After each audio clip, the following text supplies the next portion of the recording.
Actually, yung Katari, nagsimula siya as a project, as a passion project. Kasi ako mismo naka-experience ng panunukso or di kaya yung pambubuli because of my hair nung ako ay bata pa.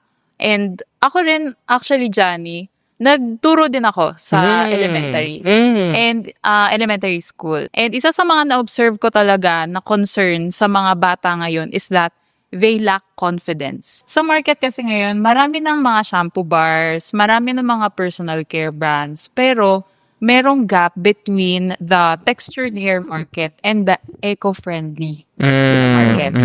Eco-friendly brands says na switch to this from traditional to a more alternative and eco-friendly. But then, yung curly community or yung wavy textured hair community, which is very normal sa sa Filipinos. And katulad ko, textured talaga yung hair ko. So may gap doon. Walang alternative solution na eco-friendly for those women or for those people na frizzy yung hair. Yung textured and wavy and curly. That's our blue ocean strategy. Hindi pa siya masyadong served well yung market na yun. Yeah. And when we entered, nag-boom talaga siya. Yeah.